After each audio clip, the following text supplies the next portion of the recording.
This video has been sponsored by Squarespace. A fun fact about me is that I am not very easily scared by books or movies. I enjoy horror, and I can be jump scared and startled, but that kind of bone-deep, having nightmares, seeing things out of the corners of your eyes as you're trying to go to bed kind of fear just doesn't really hit me very often. But one time when I have found myself scared by media was when I was a little kid watching the Lord of the Rings movies. As much as I adored these movies, I found Sauron to be terrifying.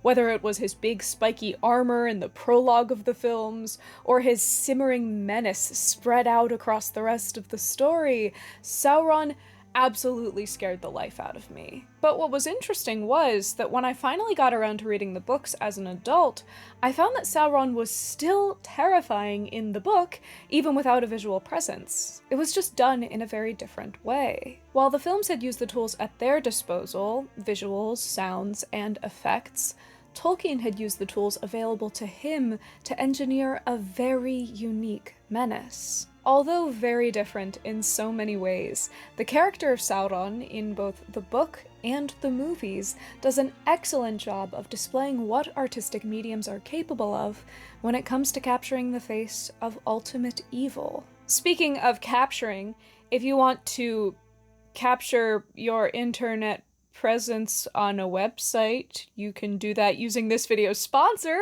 Squarespace. Squarespace is the all-in-one website building platform that's going to help you stand out and succeed online. And with Squarespace's cutting-edge design tools, anyone can build themselves a perfectly customized website. You can start with one of their professionally designed website templates or with their website builder, and use their intuitive drag-and-drop technology to create a website that beautifully matches your brand and style. And with Squarespace's email campaigns feature, you're going to have all the tools you need to engage clients, promote your services, and grow your business. You can set up email automations to stay connected and drive growth while saving yourself time, and you can even seamlessly integrate your products into your emails. And you can keep track of all of this using Squarespace's intuitive built-in analytics tool. You can review your website traffic, figure out where to focus your engagement, and track your revenue all in one place. If you're interested in establishing your online presence or refreshing an existing brand, Squarespace is the place to do it. Just head on down to squarespace.com for a completely free trial,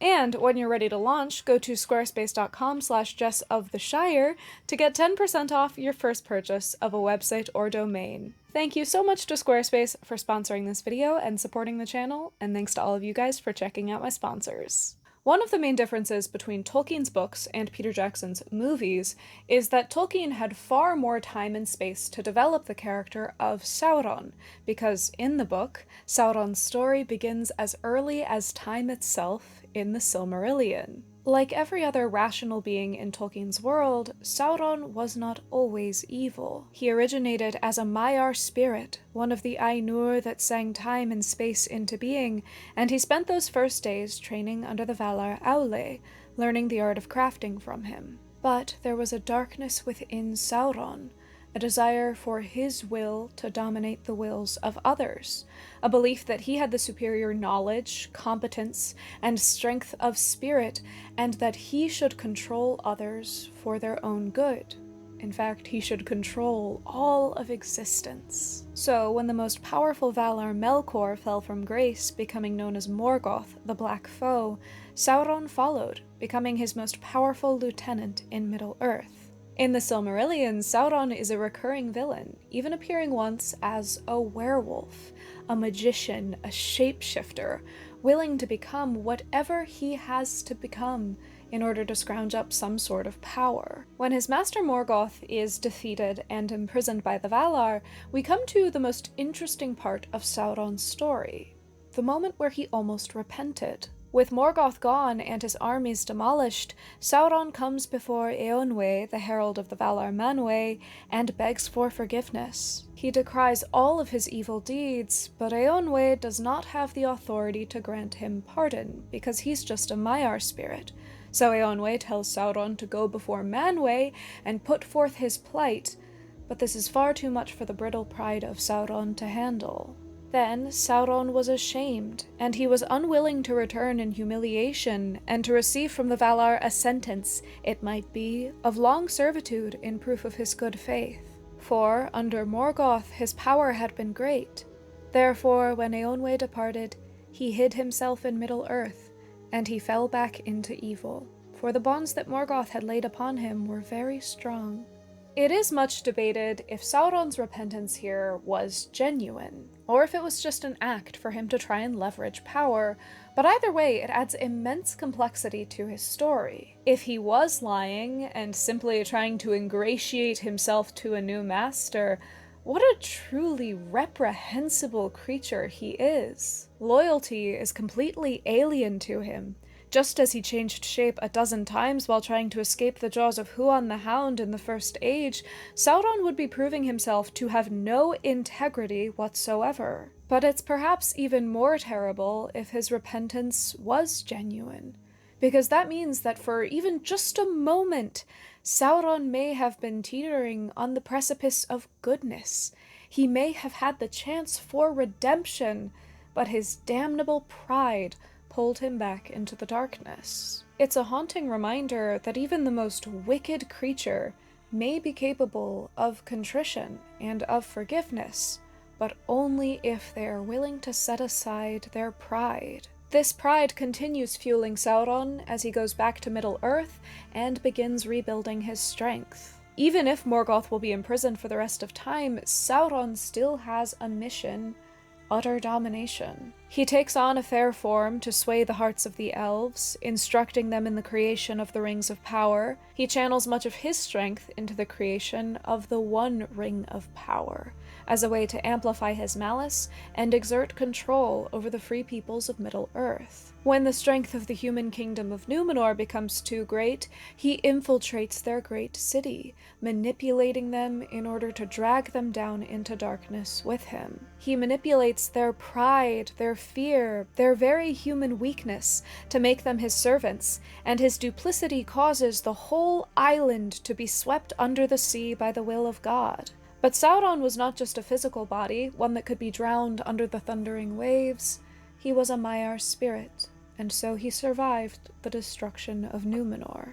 Sauron was not of mortal flesh, and though he was robbed now of that shape in which he had wrought so great an evil, so that he could never again appear fair to the eyes of men, yet his spirit arose out of the deep, and passed as a shadow and a black wind over the sea, and came back to Middle-earth, and to Mordor that was his home. There he took up again his great ring in Barad-dûr, and dwelt there, dark and silent, until he wrought himself a new guise, an image of malice and hatred made visible, and the eye of Sauron the Terrible few could endure. The books paint a portrait of Sauron as a cunningly cruel type of evil, a foul force of evil festering away at the heart of Middle-earth since its earliest days. He is a nemesis to all elves, men, and free peoples of Middle-earth, but he's not without nuance. This is a villain with drive, a villain with fears and weaknesses, a villain who has been defeated over and over again, but just keeps coming back, like a disease, a plague that medicine can't quite root out. This bleeds into The Lord of the Rings, even without the context of the Silmarillion. Through whispers and half-told stories, you get the sense that this is an ancient, primordial evil. Gandalf refers to him as that name that even you hobbits have heard of, like a shadow on the borders of old stories. Always after a defeat and a respite, the shadow takes another shape and grows again. Even though it's been centuries since Sauron made a tangible move, and even though the hobbits have their heads buried about as deep in the sand as anyone possibly could, they have still heard tell of the name of Sauron, like a storybook villain that nobody quite forgets. The movie does not have the luxury of the Silmarillion to foreshadow it. Rather, they get everyone up to speed through the prologue. They allow the rings to be the first primary focus, underlying their beauty with an ominous tone, in the narration, in the music, and the dark, dreamy stylization. And when they do introduce Sauron, he is visually striking. The design of his armor is intricate and hostile, clearly a masterwork but a corrupt one, very nearly elven in form, but somehow wrong. We never see Sauron outside of his armor. We never even see eyes behind the dark pits within his helm. He is clearly humanoid, but the viewer knows immediately and instinctively that he is not human. Next, they introduce us to the war, a vast, unimaginably complex scene that hard launches us into the depth of fantasy that Peter Jackson and his team wanted to create. And at the heart of this battle is Sauron, larger than life, the chaos of the battlefield falling quiet as he appears. He dominates the scene, his silhouette drowning everything out as he crushes his foe en masse. His strength is so monstrously immense that by the time he's in a one-on-one fight with Elendil, we all know how this is going to go. Elendil can only be crushed. Isildur is only able to defeat him by chance, and immediately they've established just how powerful the ring is, when Sauron, upon losing the ring, instantly implodes, his physical form obliterated entirely. This brings us to a really interesting question. In The Lord of the Rings, past the prologue, does Sauron have a body? The movies generally propose no. After this prologue, we never see Sauron physically manifested, although there was a scene that they shot in which he would have a physical incarnation, but we'll talk about that later because it was cut and never seen in the final cut of the film. And it seems that they are running with the idea that after the loss of the ring, and without the ring, Sauron is unable to take physical form. This is later made explicit in Gandalf and Saruman's conversation. Without the ring, Sauron is unable to take physical form, although he is gathering power to try and be able to take physical form again. In the book, things aren't quite so cut and dry. In the Council of Elrond, Elrond explains that during Sauron's defeat, he was overthrown and the ring was cut from his hand, but he makes no mention of the big old light blast that we saw in the Lord of the Rings movies. In fact, they specify that during this battle, Sauron was diminished, but not destroyed. Whether that means his spirit, which cannot be destroyed, or his physical body, it's not made quite clear. We can't be completely sure. After all, Tolkien never explicitly says that Sauron was walking around in his very real, very physical body. In a letter where he was writing about Sauron during the events of The Lord of the Rings, Tolkien says, Sauron should be thought of as very terrible. The form that he took was that of a man more than human stature, but not gigantic. Gollum mentions that during his imprisonment he learned that Sauron only has 9 fingers, and how would he know that unless he physically saw Sauron? And the books frequently describe Sauron using language like saying that he's sitting somewhere, which does imply that he has a physical body. Between all of these factors, and the fact that at one point Tolkien drew Sauron as a piece of art, it does imply that during the events of The Lord of the Rings he did have a physical body, unlike his specifically non-corporeal presence in the movies. Now, frankly, if you are not as up on the book versus movie discourse as I am, this might seem like a kind of useless nitpick, like it doesn't really matter because it's not like he's pictured in the book anyway, and that's a scene that we missed out on in the movies, but I do think that it says a lot about how these movies were made, and specifically what kind of story they were trying to tell versus the kind of story that Tolkien was trying to tell. Tolkien wrote The Lord of the Rings to be a pseudo-medieval fantasy epic novel, and Peter Jackson was making an action-adventure fantasy movie. If Jackson had depicted Sauron as an actual real guy who is sitting up in his tower with his scary armor and all of his strength the entire movie, who just never decided to actually enter the scene himself and try to kill the hobbits with his own hands, it would be kind of weird for the genre that he was making. It would suck all of the gravitas out of this villain to have him be the kind of guy that just orders his henchmen to go out and do things, but never actually does anything himself. It would be really weird if the villain of this action film never actually participated in any action. Tolkien was able to pull this off because he was writing a much more meditative, constrained, and symbolic story for an audience that wasn't necessarily primed for a classic fantasy smackdown. Now, in 2001, 2002, and 2003, when Peter Jackson was putting out the Lord of the Rings films, people were looking for that big old hero versus villain action smackdown. The excuse that the ring,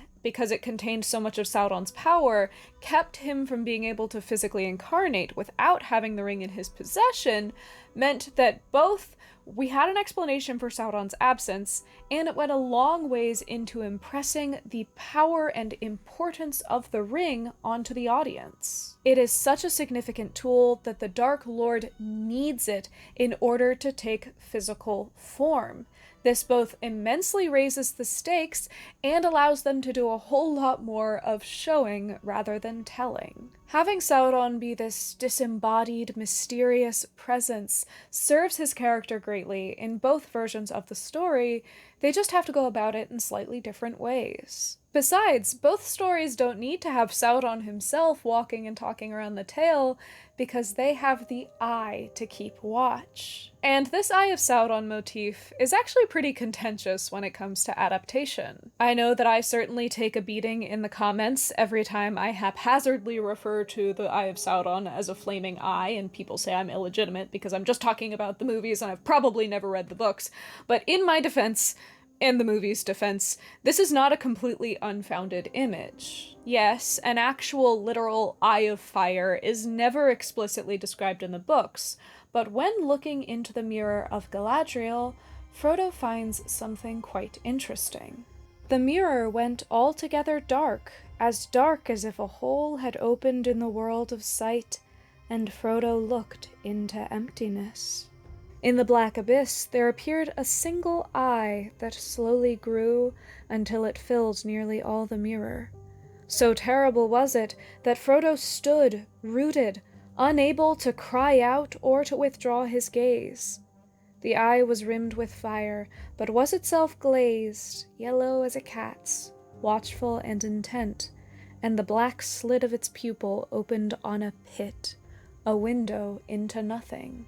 As Frodo, Sam, and Gollum make their way into Mordor, the eye is described as being distantly visible as a small red light, one that dwindles into a fiery point. Yes, Peter Jackson definitely dramatized this image, making it actually out of fire rather than just rimmed in fire, but the concept of Sauron's will and watchfulness manifesting as a flaming eye is hardly an invention of Peter Jackson and co. Yes, there can be an argument made that Tolkien may not have been envisioning an actual big eye seriously hovering over the top of a tower. That may have been more of a metaphorical or a spiritual thing that Frodo was sensing, but a movie is a visual medium, and they needed some kind of a visual representation of Sauron's power, so I really don't think it's as much of a leap as a lot of people try and make it seem. Needless to say that this motif worked. These movies are massively popular, and one of the most iconic images from them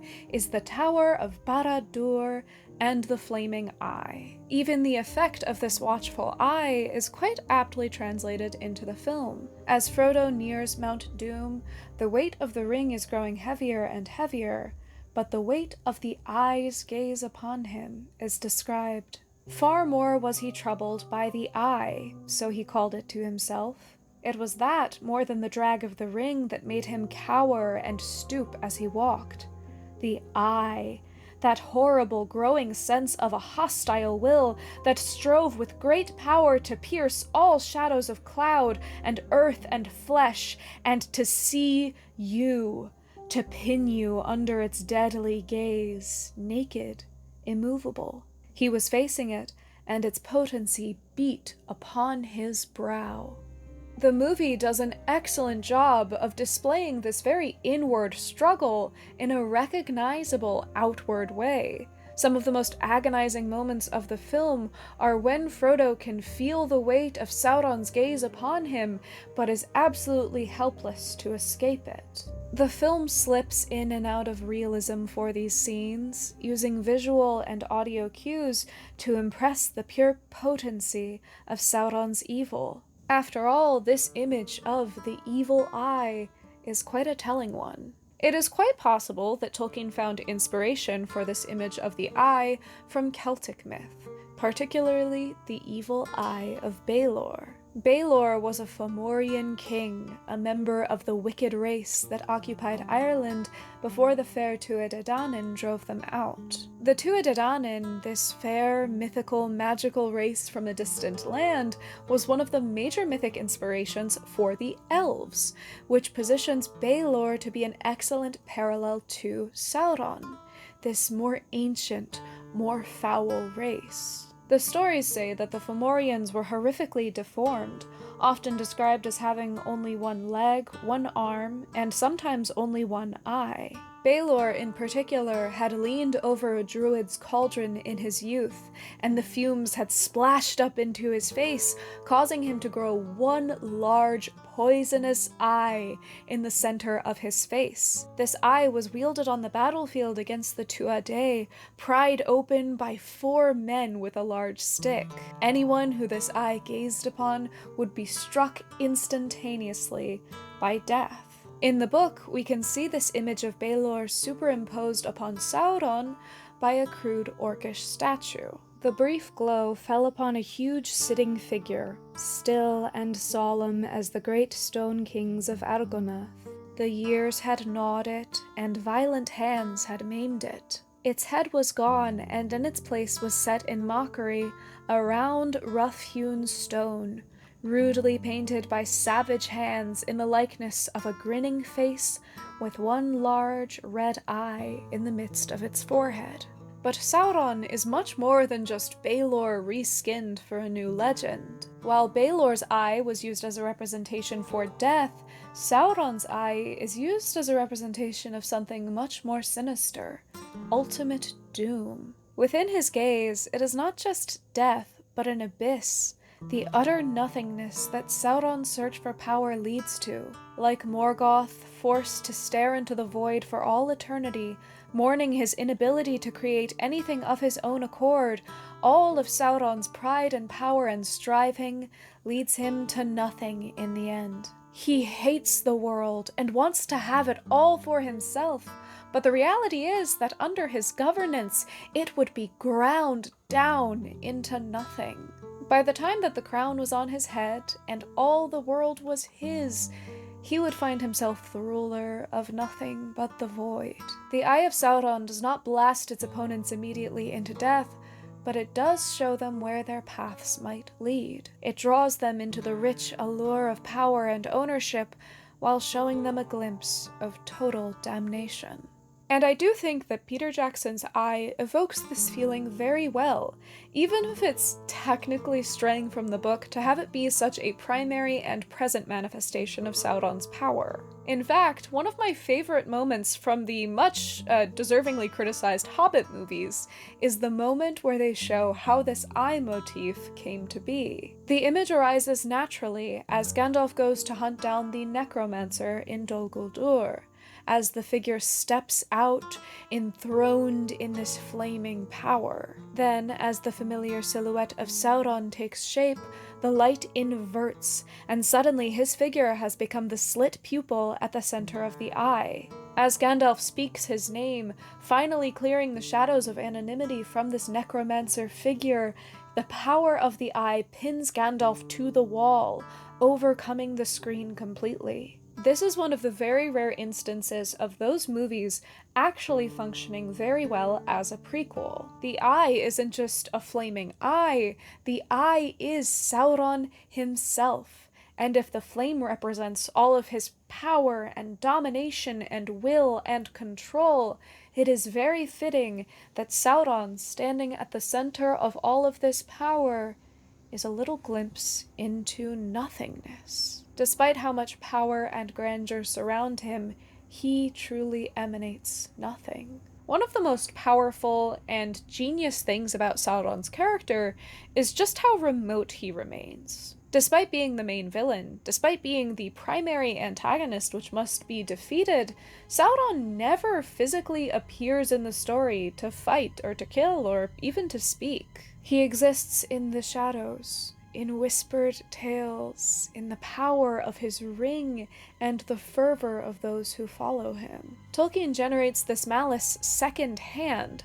largely by showing us just how influential Sauron is over figures that we know are powerful, like Gandalf, Denethor, Galadriel, or Saruman. By showing how the corruption of Sauron weasels its way even into the purest of heart, by letting this menace exist in a disembodied way, it seeps into every corner of the story, coating every moment in the kind of fear that only mounts further and further as his strength gathers. It takes quite an amount of skill to make a spirit, one that never appears or even speaks in the story, so absolutely terrifying, but Tolkien does it with mastery. And even in his defeat, Sauron remains ephemeral. After the destruction of the ring, those on the battlefield can feel the dissipation of his immense power. It seemed to them that black against the pall of cloud, there rose a huge shape of shadow, impenetrable, lightning-crowned, filling all the sky. Enormous it reared above the world and stretched out towards them a vast, threatening hand, terrible but impotent. For even as it leaned over them, a great wind took it, and it was all blown away and past. In the end, no matter how physically he was realized, no matter what strength he had amassed, no matter who he manipulated, Sauron's spirit was fragile enough to be blown away in the wind. He poured so much of himself into the ring, all as a means of enhancing and striving for more and more power, and in the end, all that he did was orchestrate his own perfect downfall. This deeply complex image of evil is executed in the books in a way that evokes primal fear, without ever having to rely on traditional scare tactics. Tolkien never resorts to describing what Sauron looks like, or how creepy and wrong his voice sounds. At a distance, with little more than a flame-wreathed eye as a visual symbol, Tolkien created one of literature's most infamous villains. And the movies were never going to be able to be quite this delicate. After all, a movie needs to show things. There has to be visuals. It's kind of the nature of the beast. But, using the tools that they had available to them, Peter Jackson and his team did an excellent job of adapting this character. I would even argue that they showed a fair amount of restraint with it. In the original plan for the third film, the film would end with Sauron physically manifesting on the battlefield. They really struggled with the idea of Sauron only ever existing as the Eye in the film. They thought that it wasn't something that audiences were quite ready to handle. So, at the Battle of the Black Gates, they shot a scene in which Sauron and Aragorn would face off head-to-head. Sauron was going to be even bigger than before, even more terrifying than before, and the battle was so complex and long that it took them 3 full days of shooting to capture it all. They hoped that this fight would serve 2 purposes, giving Sauron physical, real menace,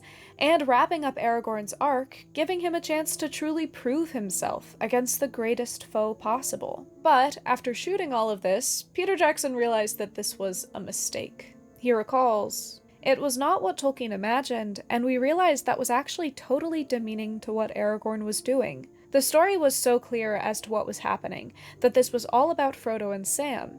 And Aragorn realizes that if they're still alive, then he has to do what he can to help Frodo and Sam. And so Aragorn's heroism is not a one-on-one duel with the big villain. His heroism is in his attempt to put his own life and the life of his troops on the line in this vague hope and dream that it may somehow give Frodo and Sam that little opportunity to help them complete their mission." So this scene was, in my opinion, wisely cut, but that doesn't mean that they wasted all the footage. The initial plan for this scene was to have Sauron first descend in an illusion of his fair form, presenting himself as he once did to the elves as Anatar the Gift-Giver, tempting Aragorn with all the power, wealth, and beauty that darkness could bring. This footage of Aragorn being faced with the deceptive light and turning away was repurposed into a scene where they draw the attention of the Eye away from Frodo and Sam to the Black Gates and to Aragorn. There is a moment where the Eye tempts him, where it whispers to him, where it seems like Aragorn may be turning away from the cause, but then he turns back and reaffirms exactly why they're there. I love this choice because it strengthens both Sauron and Aragorn's character. It is a spiritual confrontation rather than a literal one, and it does a lot to show who both Sauron and Aragorn are, where their strengths and weaknesses lie. They were even able to reuse the fight footage, superimposing a troll over Sauron, allowing Aragorn his big moment, without inverting his role as the support to Frodo's ultimate act of heroism. Sauron is a particularly unique villain, especially in the sphere of science fiction and fantasy stories.